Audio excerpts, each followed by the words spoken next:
காட்டுக்குள்ளேயே போய் ஒவ்வொரு இடத்துலையும் தங்கி ஒவ்வொரு கேம்பாக இருந்து அது பிறகு அவரை போய் சொர்ணம் தான் கூட்டிகிட்டு போனாப்புல. போனால் அங்கே கிட்டு இருந்தாப்புல, பொட்டம்மான் இருந்தாப்புல, சங்கர் தளபதி சங்கர் இருந்தாப்புல, முக்கிய தளபதிகள் இல்லாப்புல, மாத்தியா எல்லாரையும் வரவழைச்சிட்டார். 7 தளபதிகளையும் வரவழைச்சிட்டார். நான் வந்திருக்கேன்னு என்னை சந்திக்கிறதுக்காக வரவழைச்சிட்டார். பூமிக்கு மேலேயே தான் இருந்தாங்க. குண்டுகள் விழுந்தபோது செத்துக்கிட்டு இருந்தாங்க. பிறகு பூமியை தோண்டி அதை பலகையை போட்டு மூடி ஒரு பங்கர் ஆக்கி ஒரு 15 அடி ஆழத்தில் அந்த பங்கரில் பிரபாகரன் இருந்தார். அது பக்கத்திலே இன்னொரு பங்கர் 5 அடி உயரத்தில், அந்த பங்கரில் கிட்டுவுக்காக வச்சுருந்தாங்க. அதில் என்னையே தங்க வச்சுட்டாங்க. நான் அதில் தங்கியிருந்தேன்.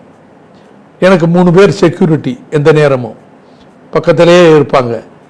AK-47 இருக்கும். என்கிட்ட சொல்கிறாரு தலைவர், அண்ணே ஈழம் கிடைச்ச உடனே நான் ஒன்றும் அதிபராக மாட்டேன். நான் 2 வேலை எடுப்பேன்.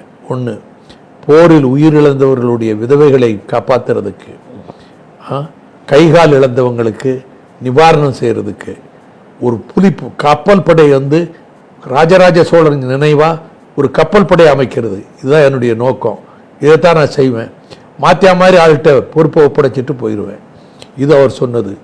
மாத்தியாவை தான் பொறுப்புடைய வைப்பேன்னு சொல்லி சொன்னார். மாத்தியா விடிய விடிய என்ன நடந்தது, இந்திய ராணுவம் வந்த அன்னைக்கு என்ன நடந்தது, பிரபாகரனை சுட்டு பிடிக்கணும்னு ஒரு கமாண்டோ குரூப் இறங்கினாங்கல்ல, 28 பேர், ஒருவன் கூட தப்பல. அதில் 28 பேர் இறந்து போயிட்டாங்க.